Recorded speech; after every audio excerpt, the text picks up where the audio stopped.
కార్యకర్తలు ఇబ్బంది పెట్టేవాడు ఒక మంత్రి ఉండేవాడు. ఇంకోడు కూడా మనందరి తల్లి భువనేశ్వరి అమ్మని అవమానించేవాడు ఒకడు ఉండేవాడు.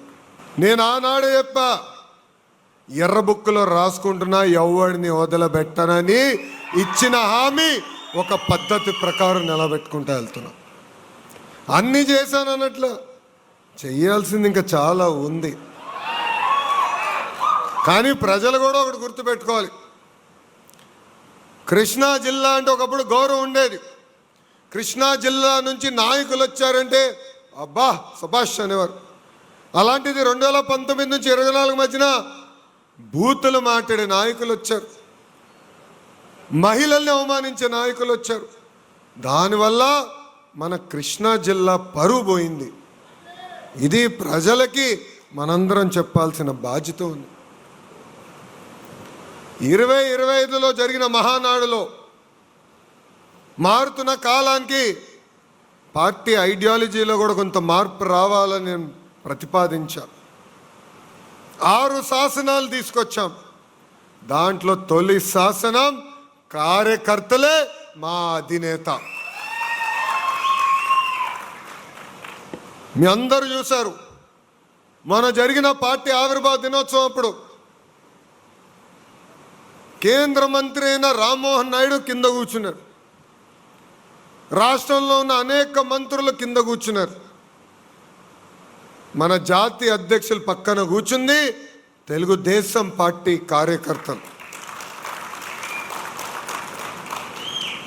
మార్పు మన దగ్గర మొదలవ్వాలి. వేదిక మీద ఉన్న మేము కానీ, వేదిక ముందున్న మీరు కానీ భూమిపైన మనం శాశ్వతం కాదు. కానీ తెలుగుదేశం పార్టీ అనేదే శాశ్వతం. వ్యవస్థని బలోపేతం చేసేదానికి మనందరం అహర్నిశలు కష్టపడాల్సిన అవసరం ఉంది. మనందరం చూసాం, ఒక తోట చంద్రయ్య వాళ్ళ నాయకుడికి జైగొట్టు, వాళ్ళ పార్టీకి జైగొట్టే వదిలేస్తానని చెప్పారు. మెడ పైన కత్తి పెట్టి మరీ చెప్పారు. ఆయన తోట చంద్ర ఒకే మాట అన్నాడు, జై తెలుగుదేశం, జై చంద్రబాబు అని ప్రాణాలు కోల్పోయాడు. ఈరోజు నేను గర్వంగా చెప్తున్నా, చట్టాల్ని సవరణ చేశాం. ఏకంగా కొత్త చట్టాన్ని తీసుకొచ్చి శాసనసభలో ప్రవేశపెట్టాం. ఆ చట్టాన్ని కౌన్సిల్ తీసుకెళ్తే వైకాపా నాయకులు తిరస్కరించారు. నేను వదలబెట్లా, రాజ్యాంగం నాకు బాగా తెలుసు, అందుకే రెండోసారి పెట్టా. వాళ్ళు ఆపలేకపోయారు. తోట చంద్రయ్య కొడుక్కి శాశ్వత ప్రభుత్వ ఉద్యోగం ఇచ్చిన ఘనత తెలుగుదేశం పార్టీ. ఒక అంజిరెడ్డి తాత గుర్తున్నాడా? మా తాత ఇప్పుడు కూడా మీసాలు అలానే మెయింటైన్ చేస్తాడు. మంజుల గారు విజయవాడకు చెందిన చెనుపాటి గాంధీ గారు అనేక అవమానాలు ఎదుర్కొన్నారు. గాంధీ గారు అయితే ఒక కంటి చూపు కూడా పోయింది. ఎంతోమంది కష్టపడ్డారు, ఎంతోమంది పోరాడారు. చివరికి చంద్రబాబు నాయుడు గారిని కూడా జైలుకి పంపించే రోజులు మనందరం చూసాం. మీ లోకేష్ పైన కూడా 23 కేసులు పెట్టారు. అటెంప్ట్ మర్డర్ కేసు పెట్టారు, ఎస్సీ ఎస్టీ కేసు పెట్టారు. కానీ యువగలం పాదయాత్ర ప్రారంభించిన రోజు నుంచి చెప్పిన, నేను ఆగను రాబా, ఎన్ని కేసులు పెడతారో పెట్టుకోండి అని. నేను అనుకునేవాడిని, నా పైన చాలా బాగా కేసులు ఉన్నాయి, 23 కేసులు ఉన్నాయి అనుకున్నాను. తర్వాత మన జేసీ ప్రభాకర్ రెడ్డి గారు వచ్చారు. మనవడా నీకేమన్నా అబ్బా, నా పైన 96 కేసులు నేను. ఆయన అబ్బా 96 కేసులే గొప్ప అనుకున్నా. తర్వాత బండి సంజయ్ గారు ఉన్నారు, తెలంగాణలో బీజేపీ పార్టీకి చెందిన ఎంపీ గారు, ఇప్పుడు కేంద్రంలో మంత్రి గారు. ఆయన ఇంటికి భోజనంగా వస్తే నేను ఏదో నవ్వుతాను, అన్న ఎన్ని కేసులు? ఏం పెద్ద లేదబ్బా 107 కేసులు అన్నాడు. అంటే ఎంత కష్టపడ్డారు, ఎంత పోరాడారు. ప్రభాకర్ పెద్ద కేసులు తక్కువ ఉన్నాయిలే, 100 పైన లేవులే. అంటే ఎంత పోరాడారు, ఎంత కష్టపడ్డారు. ఆ పోరాటం వల్లనే ఈరోజు పసుపు జెండా రెపరెపలాడుతుంది. అందుకే ఈరోజు మనందరం అధికారంలోకి వచ్చాం. ఇది మనం గుర్తుపెట్టుకోవాలి. ఇది మీ అందరికి ఎందుకు చెప్తున్నానంటే, ప్రతిపక్షంలో ఉన్నప్పుడు బాగా పోరాడుతాం, యుద్ధం చేస్తాం. అన్ని రకాల యుద్ధం చేస్తాం. పార్టీ లోపల చేస్తాం, ప్రతిపక్షంలో అప్పుడు అధికారులు ఉన్న వాళ్ళపైన యుద్ధం చేస్తాం. అధికారంలోకి వచ్చినది అందరూ రిలాక్స్ అయిపోతాం. అధికారులు సెల్యూట్ కొడతారు కొంతమంది. ఎక్కడికి వెళ్ళినా కాలర్ ఎగరేసుకుని వెళ్తాం. కష్టకాలాలు మర్చిపోతాం. ఏదో పొరపాట్లు జరిగితే అలుగుతాం, ఇంట్లో పడుకుంటాం. దానివల్ల నష్టపోయేది మనమే, ఆంధ్ర రాష్ట్ర ప్రజలు. 5 సంవత్సరాలు నరకం అనుభవించాం. బయటికి కూడా రానిలా, చంద్రబాబు నాయుడు గారు రానిలా, నన్ని రానిలా, వేదిక మీద పెద్దలు రానిలా. సుభాష్ నోత అన్ని రకాలుగా ఇబ్బంది పెట్టారు. తూర్పుగోదావరి జిల్లాలో అందరిని ఇబ్బంది పెట్టారు. ఉపాధి హామీ బిల్లు ఇచ్చేదానికి మేము ప్రయత్నిస్తే దాన్ని కూడా ఇబ్బంది పెట్టారు.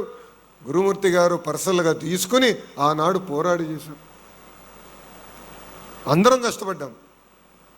సో మనము పడిన కష్టాలు మర్చిపోకూడదని ఇక్కడ మిమ్మల్ని అందరినీ కోరుతున్నాం. మన జరిగిన ఎన్నికల్లో మన హామీలు ఇచ్చాం. ఈరోజు కరెక్ట్గా 2 సంవత్సరాలు మనకు పూర్తయింది. ఒక పెన్షన్ తీసుకోండి, భారతదేశంలో ఏ రాష్ట్రంలో కూడా 4,000 రూపాయలు పెన్షన్ ఇవ్వట్లా. ఒకే ఒక రాష్ట్రం, ఆంధ్ర రాష్ట్రం. ఓన్లీ ఆంధ్ర రాష్ట్రం 4,000 రూపాయలు పెన్షన్. మన వెస్ట్ బెంగాల్ ముఖ్యమంత్రి గారు అడిగితే ఆయన అంటున్నాడు వాళ్ళ రాష్ట్రంలో పెన్షన్ 1,000 రూపాయలు అంట. 1,000 రూపాయలు. మనం 4,000 ఇస్తున్నాం. తల్లికి వందనం కింద ఇంట్లో ఎంతమంది బిడ్డలు ఉంటే అంతమంది బిడ్డలకి 17,000 రూపాయలు వాళ్ళ అకౌంట్లో వేసాం. జూలైలో 2వ విడత అంటే 2వసారి అది కూడా వేయబోతున్నాం. ఇంకా స్త్రీ శక్తి కింద మా మహిళలు అయితే బస్సు జోరుగా తిరిగేస్తున్నారు.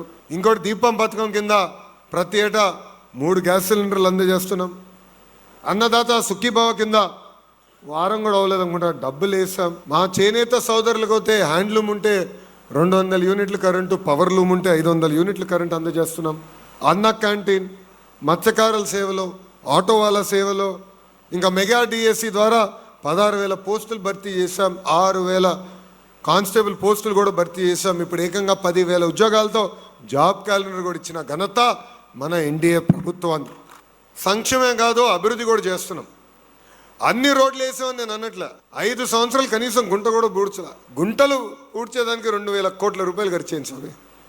2,000 కోట్ల రూపాయలు. సో సంక్షేమం, అభివృద్ధి 2 మన ప్రభుత్వానికి జోడెద్దుల బండి. 2 తీసుకెళ్తున్నాం.